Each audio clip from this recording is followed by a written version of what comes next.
கிறிஸ்துவுக்குள் பிரியமானவர்களே, ஆண்டவராகிய இயேசு கிறிஸ்துவின் நாமத்தினாலே நான் உங்களை வாழ்த்துகிறேன்.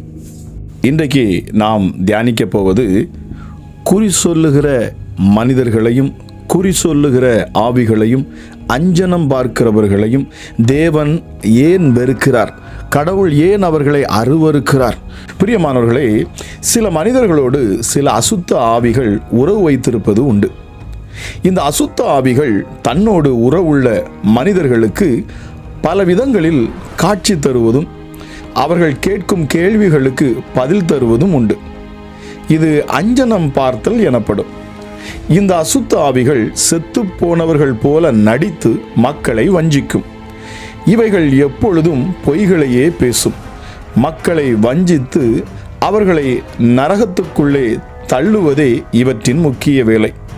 மோசேயின் நியாயப்பிரமாணம் அசுத்த ஆவிகளுடன் தொடர்பு வைத்துக் கொள்வது மரண தண்டனைக்கான குற்றம் என்று லேவியராகமம் 20ஆம் அதிகாரம் 6ஆம் வசனம் சொல்லுகிறது. அஞ்சனம் பார்க்கிறவர்களையும் குறி சொல்லுகிறவர்களையும் பின்தொடர்ந்து சோரம் போக எந்த ஆத்துமா அவர்களை நாடுகிறானோ அந்த ஆத்துமாவுக்கு விரோதமாக எதிர்த்து நின்று அவனை தன் ஜனத்தில் இராதபடிக்கு அறுப்புண்டு போக பண்ணுவேன் என்று கர்த்தர் சொல்லுகிறார். அது மட்டுமல்ல, அதே 20ஆம் அதிகாரம் 27ஆம் வசனம் சொல்லுகிறது, அஞ்சனம் பார்க்கிறவர்களும் குறி சொல்லுகிறவர்களுமாகிய புருஷனாகிலும் ஸ்திரீயாகிலும் கொலை செய்யப்பட வேண்டும், அவர்கள் மேல் கல்லெறிவார்களாக. அஞ்சனம் பார்க்கிறவர்களும் குறி சொல்லுகிறவர்களுமாகிய புருஷனாகிலும் ஸ்திரீயாகிலும் கொலை செய்யப்பட வேண்டும், அவர்கள் மேல் கல்லெறிவார்களாக. அவர்கள் இரத்தப்பழி அவர்கள் மேல் இருக்க கடவது என்று சொல் என்று கர்த்தர் சொல்லுகிறாராம். பிரியமானவர்களே, இஸ்ரவேலின் முதல் ராஜாவான சவுலுக்கு அஞ்சனம் பார்த்து குறி சொன்ன ஸ்திரீயும் அசுத்த ஆவிகளோடு உறவு கொண்டவள்தான். அவள் எந்தோர் என்னும் பட்டணத்தில் நன்கு அறியப்பட்டவள். இவளுடைய பெயர் மற்றும் விவரங்களை வேதம் நமக்கு கூறவில்லை. நியாயாதிபதிகள் காலத்திற்கு பின் ஜனங்கள் விருப்பப்படி தேவன் சவுலை முதல் ராஜாவாக தெரிந்து கொண்டார். சவுல் ராஜா தொடக்கத்தில் தேவனுடைய சரியான உறவில் இருந்தான். அப்பொழுது பரிசுத்த ஆவியினால் நிரம்பியிருந்தான். ஆனால் ஒரு குறுகிய காலத்திற்குள்ளாகவே தன் சுய விருப்பத்தின்படி வாழத் தொடங்கிவிட்டான். தேவ கட்டளையை மீறி சத்துருக்களாகிய அமலேக்கியரை முற்றிலும் அழிக்காமல் முதல் தரமான மிருகங்களையும் அந்த ராஜாவையும் தப்புவித்தான். கீழ்ப்படியாமையினால் தன்னை சுற்றி தேவன் வைத்திருந்த வேலியை உடைத்தெறிந்தான். அவன் மேல் இருந்த தேவ ஆவி அவனை விட்டு விலகி பொல்லாத ஆவி அவனை அலைக்கழித்தது. தன் தவறை உணர்ந்து தேவனிடம் அவன் மனம் திரும்பவில்லை. தேவனை விட்டு வழிவிலகி போனான். அவனுக்கு பதில் ராஜாவாக அபிஷேகம் பண்ணப்பட்ட தாவீதை கொலை செய்ய வகை தேடினான். அவனுடைய அக்கிரமங்கள் அவனுக்கும் தேவனுக்கும் நடுவே பிரிவினை உண்டாக்கிற்று. அவனுடைய பாவங்கள் தேவன் அவனுக்கு செவி கொடுக்காதபடி அவர் முகத்தை மறைத்தது என்று ஏசாயா 59ஆம் அதிகாரம் 2ஆம் வசனத்தில் வாசிக்க முடியும். பெலிஸ்திய ஜனங்கள் இஸ்ரவேலுக்கு விரோதமாய் எழும்பி சூனேமிலே பாளையம் இறங்கினார்கள். சவுலும் இஸ்ரவேலரும் பெலிஸ்தியருக்கு விரோதமாய் கில்போவாவிலே பாளையம் இறங்கினார்கள். சவுல் பெலிஸ்தரின் பாளையத்தை கண்டு மிகவும் பயந்தான். அவன் இருதயம் மிகவும் தத்தளித்தது. எனவே சவுல் இதை குறித்து கர்த்தரிடத்தில் விசாரித்தான். கர்த்தர் அவனுக்கு சொப்பனங்களிலாவது ஊரிமினாலாவது தீர்க்க தரிசிகளினாலாவது மர உத்தரவு அருளவில்லையாம். காரணம், அவனுடைய அக்கிரமங்களே இதற்கு தடுப்பு சுவராய் இருந்தன.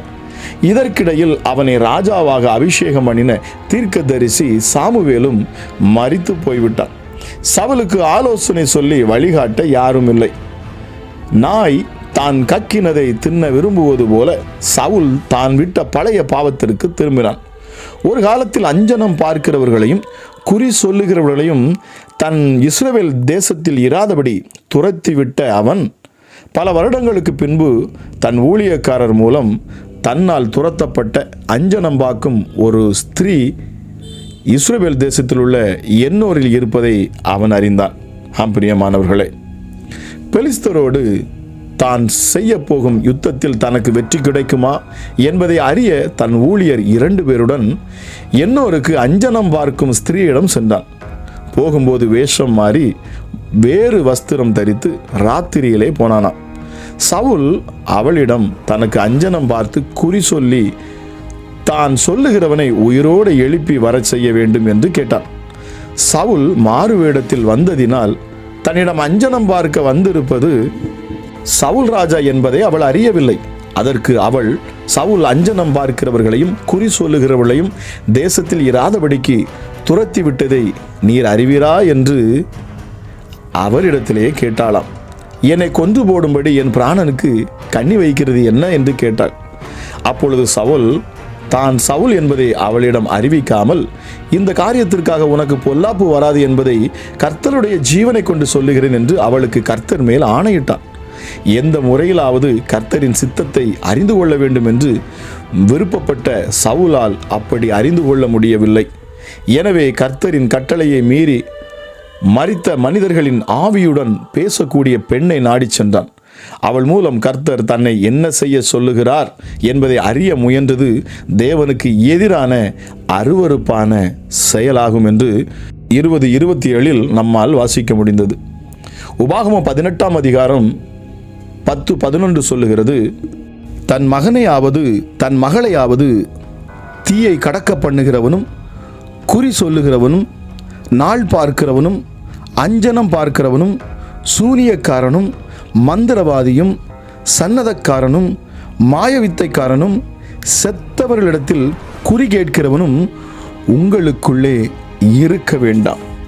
பிரியமானவர்களே, மரித்து போன மனிதர்களின் ஆவிகள் மூலமாய் தங்கள் எதிர்காலத்தை அறியலாம் என்பது அக்காலத்தில் உள்ள மக்களின் நம்பிக்கையாயிருந்தது.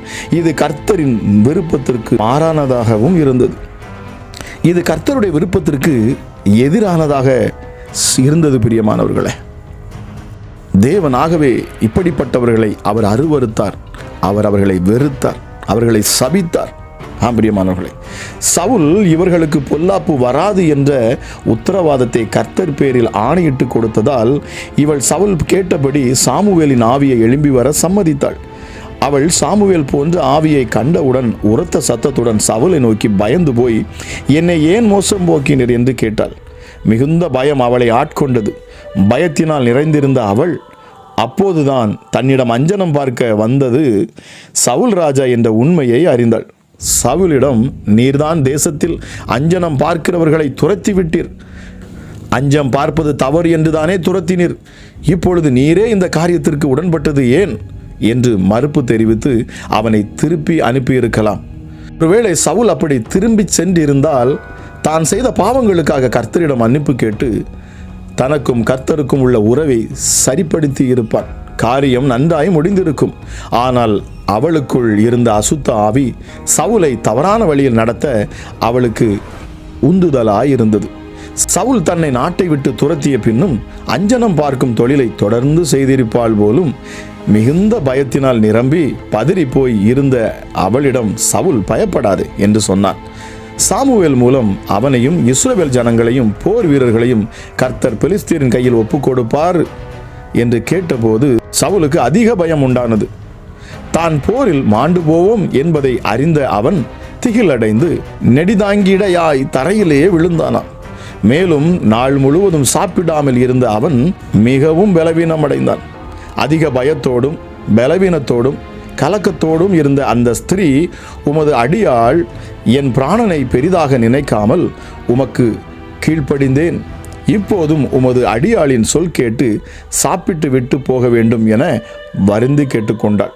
புளிப்பில்லாத அப்பங்களுடன் கொழுத்த கன்றுக்குட்டியின் இறைச்சியை சமைத்து சவுலுக்கும் அவனுடன் வந்த ஊழியருக்கும் அவள் கொடுத்தாளாம். பிரியமானவர்களே, இதுவே சவுலின் கடைசி உணவாக இருந்தது. எதிர்மறையான மனதுடனே மனதில் பாரத்தோடும் யுத்தத்திற்கு சென்ற சவுல் தற்கொலை பண்ணி சாகும் அளவுக்கு சூழ்நிலைகள் அமைந்தன. போரில் சவுல் தனது பட்டயத்தையே நட்டு அதன் மேல் விழுந்து செத்தான். அன்றைய தினமே சவுலுடைய 3 குமாரரும் அவனது ஆயுததாரியும் அவனுடைய எல்லா மனுஷரும் செத்து போனார்கள். கர்த்தருடனே சரியான உறவு இல்லாமல் அவர் வெறுத்த அஞ்சனம் பார்த்த செயலின் விளைவு அவனுக்கு பரிதாபமான விளைவை கொடுத்தது. பிரியமானவர்களே, இன்று நம்முடைய தனி வாழ்க்கையிலும் குடும்ப வாழ்க்கையிலும் வேலை செய்யும் இடங்களிலும் உற்றார் உறவினரோடும் அயலகத்தாரோடும் ஏற்படும் பிரச்சனைகளில் நாம் யாரை தேடுகிறோம்? நமக்கும் கர்த்தருக்கும் உள்ள உறவு நெருக்கமாக இருந்தால் அதற்காக நாம் ஜெபித்து அவரிடம் கேட்கும் பொழுது நிச்சயம் நாம் என்ன செய்ய வேண்டும் என்பதை ஆலோசனை கர்த்தராகிய அவர் வெளிப்படுத்துவார், பதில் கொடுப்பார். ஒருவேளை சவுலை போல நமக்கும் கர்த்தருக்கும் உள்ள உறவு தூரமாயிருந்தால் சவுலை போல நாமும் பிரச்சனைகளை மேற்கொள்ள முடியாது. சவுலை போல அஞ்சனம் பார்த்து குறி கேட்கிற பழக்கம் இன்று அவிசுவாசிகளிடையே மட்டுமல்ல, கிறிஸ்தவ மக்களிடமும் காணப்படுவது மிகவும் வருந்தத்தக்கதாக இருக்கிறது. பிரியமானவர்களே, சத்திய வேதம் லேவியராகமம் 20ஆம் அதிகாரம் 6ஆம் வசனத்தில் சொல்லுகிறது, நாம் பார்க்க நாடுபவர்களை பூமியிலிருந்து அறுப்புண்டு போக பண்ணுவேன் என்று சொல்லுகிறது. குறி சொல்லுகிறவனும் அஞ்சனம் பார்க்கிறவனும் உங்களுக்குள்ளே இருக்க வேண்டாம் என்று உபாகமம் 18:10 நாம் வாசிக்க முடிகிறது. உயிருள்ளவர்களுக்காக செத்தவர்களிடத்தில் விசாரிக்கலாமோ என்று ஏசாயா மிக அருமையாக ஏசாயா 9ஆம் அதிகாரம் 19 அவர் எச்சரிக்கிறதை நம்மால் காண முடிகிறது.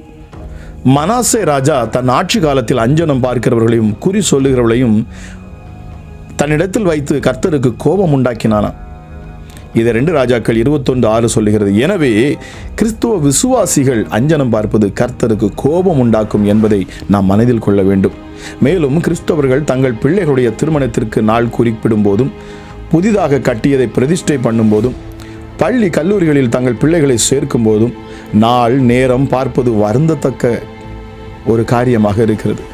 நாட்களை ஏற்படுத்தியவர் கர்த்தர். எல்லா நாட்களும் நேரங்களும் தேவனால் ஏற்படுத்தப்பட்டவையே. நல்ல நாள், கெட்ட நேரம், நல்ல நேரம் என்று எதுவும் கிடையாது. குறி கேளாமலும் நாள் பார்க்காமலும் இருப்பீர்களாக என்று லேவியராகமம் 19:26 வாசிக்க முடிகிறது. நாள் பார்க்கிறவன் உங்களுக்குள்ளே இருக்க வேண்டாம் என்றும் உபாகமம் 18:10 சொல்லுகிறது. நாள் பார்க்கிறவர்களுக்கும் குறி சொல்லுகிறவர்களுக்கும் தேவனாகிய கர்த்தர் உத்தரவு கொடுக்க மாட்டார் என்பதை உபாகமம் 18:14 நாம் அறிந்து கொள்ள முடியும். சவுல் தன் வாழ்க்கையில் பின்மாற்றம் அடைந்து தேவனுக்கு விலகி அஞ்சனம் பார்த்து தற்கொலை பண்ணி மோசம் போனது நமக்கு ஒரு எச்சரிப்பாய் இருக்கிறது. பிரியமானவர்களே, அஞ்சனம் பார்த்து குறி கேட்பது தேவனுக்கு விரோதமான பாவம். அஞ்சனம் பார்த்த ஸ்திரீ சவுலை தவறான வழியில் நடத்தியது போல நாம் இல்லாமல் நம்மிடம் வருபவர்களுக்கு தேவனுக்கு உகந்த ஆலோசனையை கொடுத்து அவர்களை சரியான பாதையில் நடத்த இதை கேட்கிற ஒவ்வொருவரையும் கர்த்தர் பலப்படுத்தி உங்களுக்கு உதவி செய்வாராக. பிரியமானவர்களே, ஆகவேதான் மரித்து உயிர்த்தெழுந்த இயேசு கிறிஸ்துவை அறிந்து கொண்ட பவுல் தேவன் தன்னை வல்லமையாய் பயன்படுத்தின பொழுது அப்போஸ்தலர் 16ஆம் அதிகாரத்தில் 16ஆம் வசனத்திலிருந்து நாம் வாசிக்கிற பொழுது அங்கே பவுல் ஜெபம் பண்ண போகையில் அங்கே குறி சொல்ல ஏவுகிற ஆவியை கொண்டிருந்த, அதுவும் தன் எஜமான்களுக்கு மிகுந்த ஆதாயத்தை உண்டாக்கின ஒரு பெண் அவர்களுக்கு எதிர்பட்டு வந்தாளாம். அவள் தினமும் பின்தொடர்ந்து வந்து, இந்த மனுஷர் உன்னதமான தேவனுடைய ஊழியக்காரர், ரட்சிப்பின் வழியை நமக்கு அறிவிக்கிறவர்கள் என்று அவள் சத்தமிட்டு தினமும் சொல்லுவதுண்டாம். இப்படி அநேக நாள் அவள் சொல்லி கொண்டு வந்ததை பவுல் கண்டு கோபம் கொண்டு திரும்பி பார்த்து, நீ இவளை விட்டு புறப்படும்படி இயேசு கிறிஸ்துவின் நாமத்தினாலே உனக்கு கட்டளையிடுகிறேன் என்று அந்த ஆவியினுடனே பவுல் ஆழமாய் சொன்னார் என்று வாசிக்க முடிகிறது. அந்நேரமே அவர் அதட்டின அந்த வார்த்தையை கண்டு அந்த அசுத்தாவி அது புறப்பட்டு போயிருச்சான். இதை கண்டு அவளுடைய எஜமான்கள் தங்கள் ஆதாயத்துக்கு நம்பிக்கை அற்று போயிற்று என்று கண்டு பவுலையும் சீலாவையும் பிடித்து சந்தை வெளியில் உள்ள அதிகாரத்தில் அவர்கள் எடுத்துக்கொண்டு அவர்களை சித்திரவதை செய்தார்கள். இப்பொழுதுதான் பவுலும் சீலாவும் துதித்த பொழுது சிறைச்சாலையின் கதவுகள் திறவுண்டது, கட்டுகள் கலண்டு போயிற்று. காரணம், பிசாசின் தந்திரமான அந்த வல்லமையை காட்டிலும், போலியான அந்த வல்லமையை காட்டிலும் தேவன் பெரியவன் என்பதை அந்த இடத்திலே நாம் கண்டுகொள்ள முடிகிறது. பிரியமானவர்களே, குறி கேட்பது, குறி சொல்லுவது, அஞ்சனம் பார்ப்பது நிச்சயமாகவே உங்களுக்குள் இருக்க வேண்டாம் என்று வேதம் நம்மை எச்சரிக்கிறது. பிரியமானவர்களே, இன்றைக்கு தன்னை கிறிஸ்தவன் என்று சொல்லிக்கொள்ளக்கூடிய, நான் கிறிஸ்தவள் என்று சொல்லிக்கொள்ளக்கூடியவர்களும் இன்றைக்கு இப்படிப்பட்ட காரியங்களை நீங்கள் செய்வீர்கள் என்று சொன்னால் நிச்சயமாகவே வேதம் சொல்லுகிறது, தேவன் சொல்லுகிறார், நீங்கள் விசுவாசிக்கிற ஆண்டவராக இயேசு கிறிஸ்து சொல்லுகிறார், அது அவர்களுக்கு அருவருப்பாக இருக்கிறது. தேவன் உங்களை வெறுத்து விடாதபடிக்கு நீங்கள் இவைகளை விட்டு ஓயுங்கள். பிரியமானவர்களே, இயேசுவை நம்புங்கள், கிறிஸ்து இயேசுவை விசுவாசியுங்கள், அவரை அனுப்பின பிதாவாகிய தேவனை விசுவாசியுங்கள், அவருடைய வார்த்தையை நம்புங்கள். தேவன் உங்களிடத்தில் பேசுவார். கர்த்தராகிய தேவன் உங்களோடு கூட அவர் நிச்சயமாக அவர் உங்களுக்கு தீர்க்க தரிசனமாய் தம்முடைய பரிசுத்த ஆவியினாலே உங்களிடத்திலே அவர் பேசுவார். இதை கேட்ட உங்கள் ஒவ்வொருவரையும் ஆண்டவராகிய இயேசு தாமே உங்களை ஆசீர்வதிப்பாராக. ஆமேன், ஆமேன்.